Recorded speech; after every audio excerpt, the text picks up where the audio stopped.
A leitura faz sentido principalmente porque é um processo contínuo, porque é algo inacabado, algo que não termina facilmente. Claro que se você pegar um livro com vontade e der conta do livro, ler o livro de cabo a rabo, isso vai fazer sentido, vai ser um começo, meio e fim.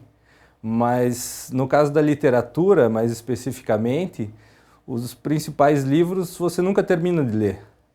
Os livros que te marcam e que são livros recorrentes. O próprio processo da coisa, ou a leitura de poesia, por exemplo. Você lê um poema de Drummond e acha que terminou? Não, você vai ler aquele poema depois de novo, quem sabe vai reencontrar o poema 2, 3 anos depois e não gastou. Você vai ler o poema, vai se sentir bem de novo, ou mal de novo, ou perturbado, ou como quer que seja, mas aquilo vai continuar rendendo.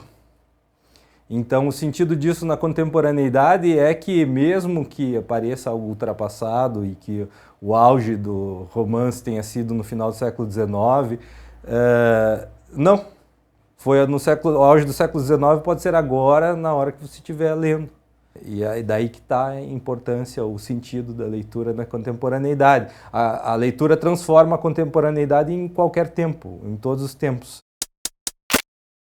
Mais especificamente sobre poesia, eu vejo que é impossível e ao mesmo tempo fácil, num sentido mais estrito. Todo mundo sabe que a poesia é um texto organizado em verso, é uma arte verbal, mas num sentido mais lato, mais geral e indo mais para a etimologia, mesmo os livros de prosa estão repletos de poesia, o que você fala diariamente. Eu até evitei falar o que você fala no dia a dia, porque daí a rima aparece com poesia muito facilmente. Com poesia, assim, as coisas podem ser também mais instintivas, intuitivas, e na hora que você está procurando as rimas, elas não vêm, e na hora que você está distraído, escrevendo prosa, você começa a fazer um texto rimado. A poesia está no senso comum, no que se diz, nos provérbios, tá nas canções. A poesia está dispersa e o interessante é você conseguir concentrá-la.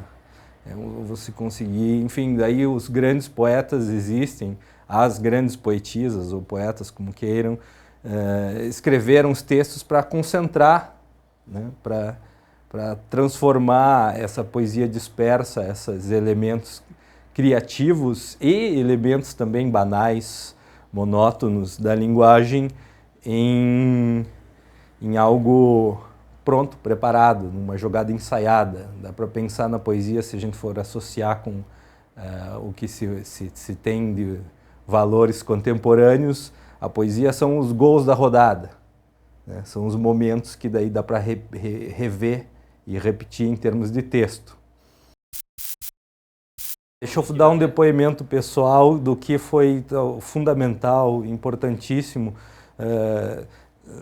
De uma maneira geral, claro, toda a minha formação, educação, tudo que minha mãe me disse, meu pai me falou e eu fui aprendendo e conversando com meus irmãos. Eu tenho dois irmãos, tinha um irmão mais velho, faleceu recentemente, e de qualquer forma, nesse aspecto geral, então, tudo influenciou, tudo foi importante. Mas de um aspecto bem específico, tinha o disco dos Saltimbancos.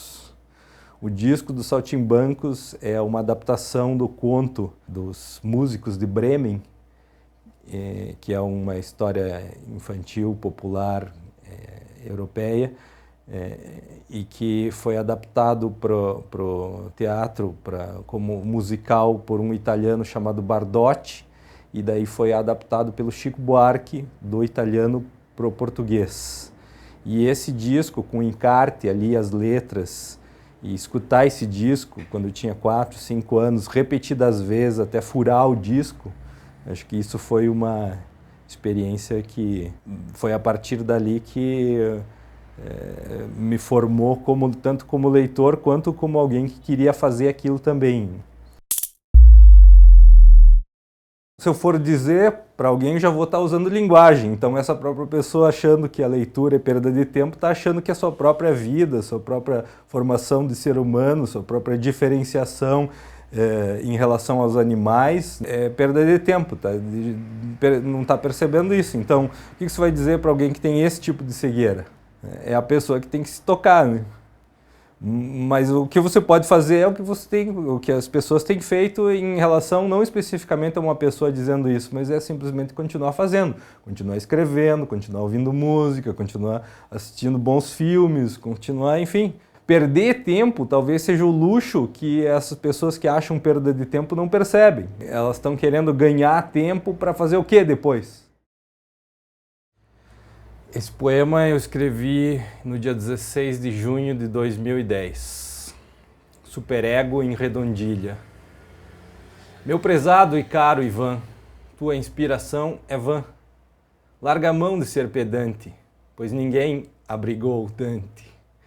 E não sejas cabotino, ninguém lê Tomás de Aquino. Vê se não desce o sarrafo, ninguém decifra Safo. Nenhum épico é um idílio, ninguém quer rever Virgílio. Isto não saiu em vídeo, ninguém assistiu o vídeo. Sim, é amargo o shake, inspira, ninguém interpreta Shakespeare. Duplamente o caso é vil, ninguém viu quem foi o Will. Sem Camões, nem bem te espantes, ninguém ri mais com Cervantes. Larga todos estes poetas, ninguém curte tais estetas.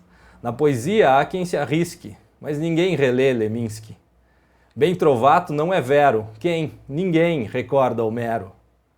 Pata de asno só dá coice, afinal ninguém leu Joyce.